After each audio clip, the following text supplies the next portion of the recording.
lugar sa amin sa Uko. Itong baryo. Sobra ng baha. Dati guys, hindi yan binabaha, promise. Walang bahang ganyan. May mga riprap naman yan dun eh. Pero the big deal here is nagbabago na panahon. Kasi nung kabataan ko pat nakatira ako dyan, walang ganyan. Hindi talaga siya binabaha ng ganyan sobra-sobra. Nakaranas ako ng baha dyan. Pero hindi yung... Kita niyo yan? Sobrang lapad na ng Yusmin niya to. Nakikita niyo ba itong ito? Hindi ito ilog guys ha. Walang eto daanan niya. Eto ilog to.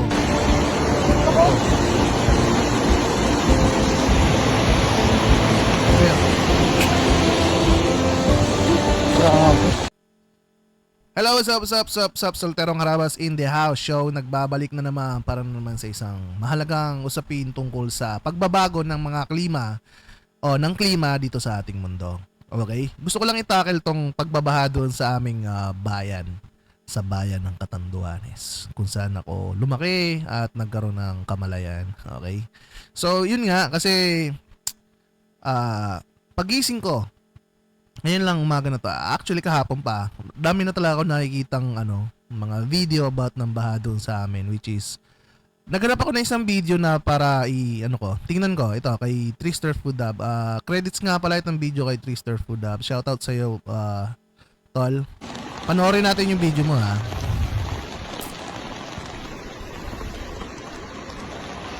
Ayan. Kita nyo naman oh. Guys. Ano yan? Palayan yun. Pati mga baboy nasa labas na. Ito, nasa elementary to eh. Papunta sa amin to, elementary.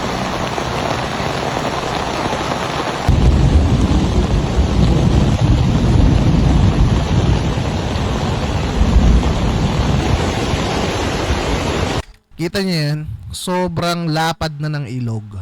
Sobrang, ng baha. Sobrang ragasan ng tubig. Alam nyo ba guys na napakaliit lang niya na ilog na yan pag tag-init. So hindi yan lumalapad ng ganyan kalapad. Pero kung makikita nyo banda dito, ito, nakikita ba niya cursor ko? Ito, hindi yan ilog, palayan yan. As far as I remember, kasi syempre nung bata ako, naliligo ako sa ilog na to, etong banda na to, ay puro yan palayan. Puro yan palayan. Ito naman.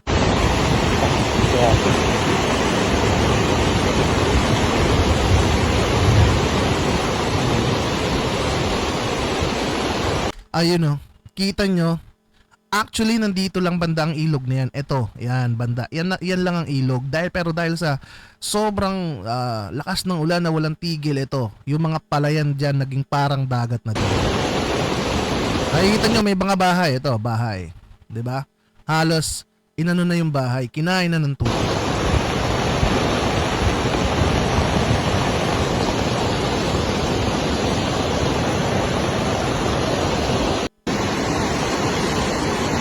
Ito naman, banda naman na ito. Dito banda sa may Osmeña to. Nakikita nyo ba tong ito? Hindi to ilog guys ha.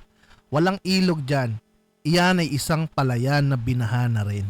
Ito daanan yan. Ito ilog to.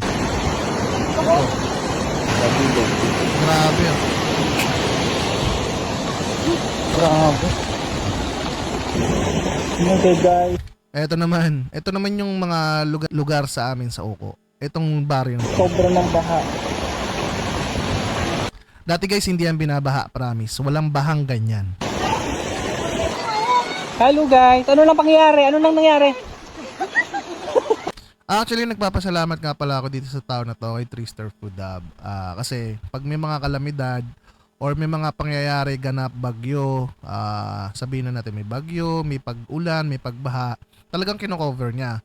Kasi nga, napaka-importante yun na para nandito sa Maynila na kagaya namin, kasi may mga kapamilya kami dyan sa probinsya, pag nanonood kami ng Facebook, nakikita namin yung kalagayan, nakikita namin kung maayos ba yung lugar o hindi. Kaya ito, napalaking shoutout sa iyo, Trister Food Hub, dahil sa ginagawa mo, nakikita namin. Alam ko naman na hindi lang din si Trister Food Hub yung gumagawa nito, marami na rin naman, pero as far as I remembered, siya yung dati pa yun, way back year something, basta malayo na, matagal ng panahon yun na-feature pa nga yung video niya sa isang program sa Channel 7 ba yun, o Channel 2. Kaya noon pa man talaga nagko-cover na siya ng mga ganito. Malaking shoutout sa iyo din. Patuloy mo yan. Hello po, kuya. Baha na. Grabe ng baha. Ayun na ilog, oh. Ito na, ilog to. Ito yung bahay. Nako naman. Tingnan niyo naman kung gaano kalalim eh. Pag hindi pa tumigil na ulan na yan, possible na ma-wash out yung mga bahay na nasa tabi nung ilog. Lalo na dito sa banda sa amin, sa may riverside. I don't know why, bakit nagkaganto. May mga riprap naman yan dun eh. Pero the big deal here is, nagbabago na panahon. Kasi nung kabataan ko pat nakatira ako dyan, walang ganyan. Hindi talaga siya binabaha ng ganyan sobra-sobra.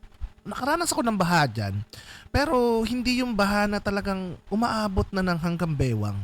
Yung ilog na para ng dagat. Yung ragasan ng tubig na sobra ng lakas. Ngayon, napapaisip ako, no? Bakit nagkaroon ng ganito? Malamang sa malamang dahil yun sa climate change, kung hindi man dahil sa kasi bakit rumaragasa ang tubig? So walang sumisipsip. Na mga punong kahoy, I don't know, correct me if I'm wrong, kung meron ba dyang mga uso pa ba dyan yung illegal logging? Kasi dyan sa probinsya namin, kahit ako na alam ko na may mga illegal logging dyan eh. Kasi dati, nagtatrabaho din ako sa bundok, naghahagot ako para abaka ako eh. Pero, yan yung kapalit nung mga pagputol natin ng kahoy sa ating kagubatan. Ang balik ay sa atin. Kasi hindi naman yan magiging ganyan kung walang dahilan. Kita nyo ba? Gets nyo ba guys, sa mga nanonood sa akin na taga dyan? Gets nyo ba? Hindi yan babaha ng ganyan kung walang dahilan. Kasi bigla na lang, di ba? Bigla na lang bumaha ng... Alam mo yun, nakakabigla to Nakakabigla tong panoorin yung mga video na to kasi lumaki ako dyan. Tumira ako dyan nung 6 years old ako hanggang sa nagbinata ako, hanggang sa dyan na rin ako nagtapos ng high school ko. Nakaranas ako ng mga bagyong malalakas. May pagbabaha din pero hindi ganyan. Never ako nakaranas ng ganyan sa buong buhay ko. At ngayon ko lang nakita mismo sa Facebook na nagkakaganyan yung lugar namin. So sa tingin nyo ba, bumaha lang siya dahil sa walang tigil lang ulan? Bakit? Dati rin naman walang tigil lang ulan dyan sa lugar namin. Pero hindi bumabaha ng ganyan kalala. Merong dapat tingnan ang ating kinauukulan dyan sa biga. Kasi ito opinion ko lang to pwedeng mali ako, pwedeng tama ako. Pero siguro napapadalas na ang pagputol ng punong kahoy sa ating mga kagubatan. At kapag napapadalas ang pagputol ng punong kahoy, yun ang nagiging dahilan ng mga pagbaha. Pagmimina. First, kung meron dyan nagmimina sa atin, tapos yung mga illegal loggers, illegal logging, yung mga nagpuputol ng mga kahoy. Pangatlo, yung mga nagkakaingin, yung kinakalbo yung bundok para taniman ng mga root crops. Alam nyo guys, actually talaga, nakakasira talaga ng balanse ng kalikasan yon. Kung nakikinig lang kayo sa mga taong nandyan sa amin kasi nakakabahala ito. Kung wala tayong gagawing aksyon tatanggapin na lang natin ganito yung sitwasyon, mas lalala pa ito sa darating na panahon. At baka pagdating ng panahon, yung mismong mga lugar na tinitirahan natin ay hindi na natin matirahan pa dahil sa paglala ng sitwasyon. So for me, I just want to call out the LGU Viga. LGU sa Biga. Kasi syempre sila naman yung namamahala dyan sa lugar na yan na kailangan nyo mag-conduct ng inspection sa mga bundok-bundok natin dyan. Lalong-lalo na, syempre alam naman natin na ginagawa nyo rin yun yung part nyo. And I'm so proud of that. Kasi nakikita ko naman sa Facebook. Pero siguro mas magandang pagtuunan natin ng pansin itong nangyayaring kalamidad sa ating baryo. Oo, hindi natin mapipigilan ang pagbaha, ang pag-ulan, pero mapipigilan natin ang pagbaha. Sorry confusion. Hindi natin mapipigilan yung pagbaha. Hindi natin mapipigilan yung pag-ulan, pero mapipigilan natin ang pagbaha. Paano? Syempre, gawin natin yung nararapat. Magtrim tayo ng puno ng kahoy kung talaga nakakalbo na yung lugar natin. At hulihin natin yung mga taong nagpuputol ng mga punong kahoy sa ating kagubatan. At kung pwede lang sana, kung pwede lang, wag na tayong magpa-mina dyan sa lugar natin kung meron man dyan minahan something. Kasi iyan ang dahilan kung bakit bumabaha sa ating lugar. Kung bakit tayo nakakaranas ng mga baha. Correct me if I'm wrong, no? Kasi hindi naman ako professional sa larangan na to. Observant lang ako. Siyempre, bilang observer, based on my own experience, siyempre, hindi naman yan magbaba ng walang dahilan. Kung nagigets mo yung sinasabi ko, alam mo na yun. Kaya, for me, para maiwasan natin yung mga gantong bagay, kailangan natin magtulungan. At para marinig tayo ng kinauulan, kailangan natin silang, syempre, sabihan. Para naman magawa nila yung part nila. Alam nyo guys, hindi naman porket hindi nila ina-actionan sa ngayon, hindi na nila a-actionan. Malay nyo naman, meron pa silang mas inuunang bagay. Kaya mas maganda, ipahatid pa rin natin sa kanila na mas importante pa din yung mga bagay na makakatulong sa atin, lalo na sa karamihan. For me, siguro yun lang. Nalulungkot ako na panoorin yung video na to kasi marami akong kapamilya na nandyan.